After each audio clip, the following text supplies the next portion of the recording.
architecture, a keystone is the stone that sits directly in the centre of an arch and helps to interlock all of the other stones in place while bearing the least amount of weight.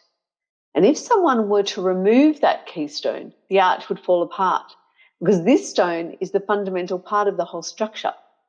Likewise, a keystone habit is a fundamental part of a health routine.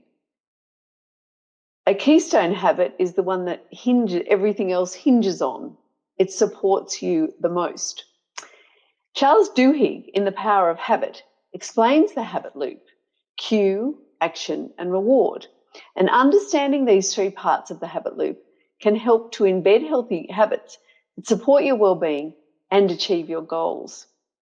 In this video, I'll share with you some of the habits that can change your life for the better.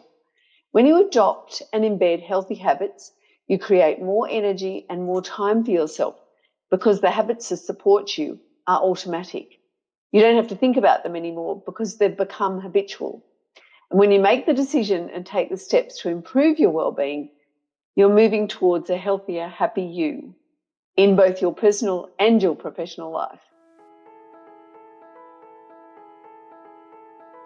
My name is Amaro, and I'm the Principal Presenter at The Highly Effective Teacher. I'm a teacher, and I've been working with students and teachers for over 30 years. I'm passionate about teacher wellbeing. I combine research and experience to provide strategies that improve teacher wellbeing, especially the practices that take no extra teacher time, that can actually give you back time because you work more effectively. I love coaching teachers so that they learn to thrive in the teaching profession, not just survive. Improved teacher wellbeing means improved student wellbeing, and that contributes to better academic and social outcomes for all our students. If you'd like to learn more about teacher wellbeing, please subscribe to our channel and ring the bell so that you receive notifications of all our videos. And when you subscribe, that helps to support the channel and means that we can keep making these videos and get the information and support out to more teachers. Think about some of the habits that you already have that are healthy and productive and that support your well-being. Congratulate yourself for what you already do. And then decide one more that you'd like to add to your routine after you watch this video. Number 1, dress better. This is one I totally believe in. I once heard a high-level education director say that you should dress for the job you want, not the job you have.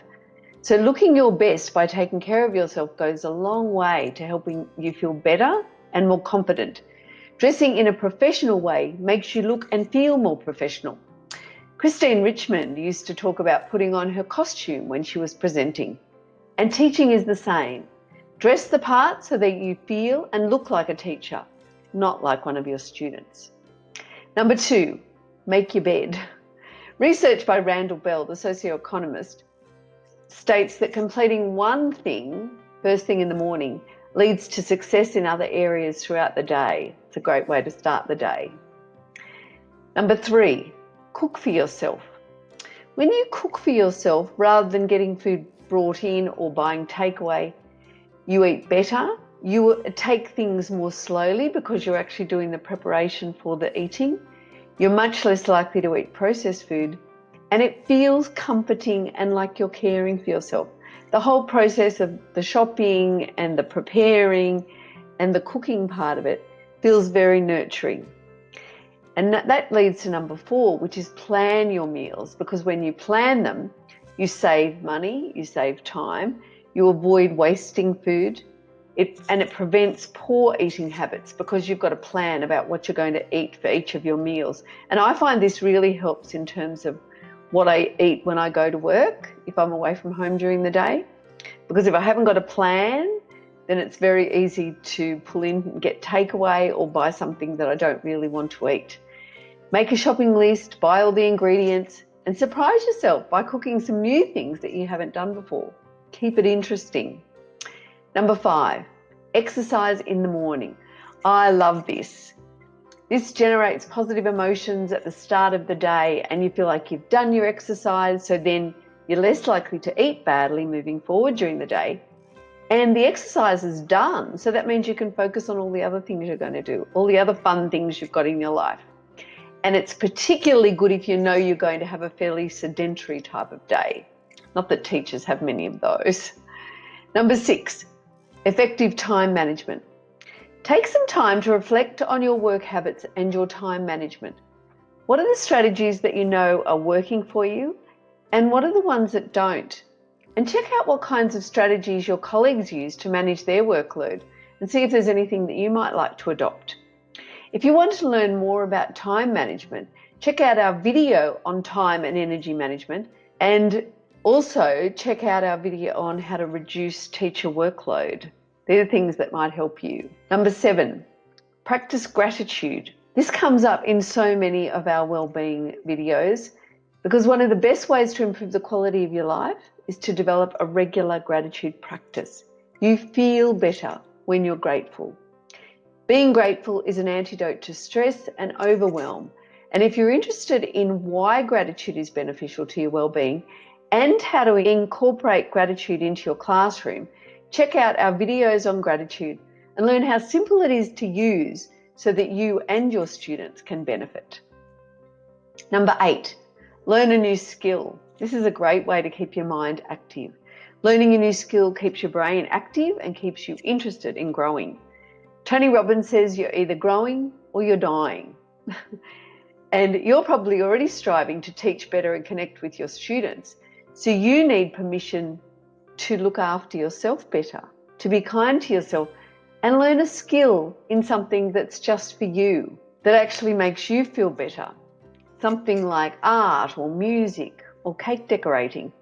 John Holt, the author of How Kids Learn, took lessons in violin and used the experience to understand how learning occurs and to share those challenges and successes with his students. Number 9, develop healthy routines and stick to them. According to Charles Duhigg in The Power of Habit, the way you organise your routines can have a lasting impact on your productivity, on your health, on your financial security, and on your happiness. So once you've got healthy routines, embed them into your daily life. And number 10, meditate and use mindfulness. John Kabat-Zinn says you don't need to be in the lotus position for hours on end to be mindful. You can use mindfulness just in the way you breathe, that brings you back to your body. Using breathing when you're feeling yourself stressed. One thing I always have to do is remember to drop my shoulders because I tend to hold them up like that when I'm tense. And every time someone says, lower your shoulders, I need to.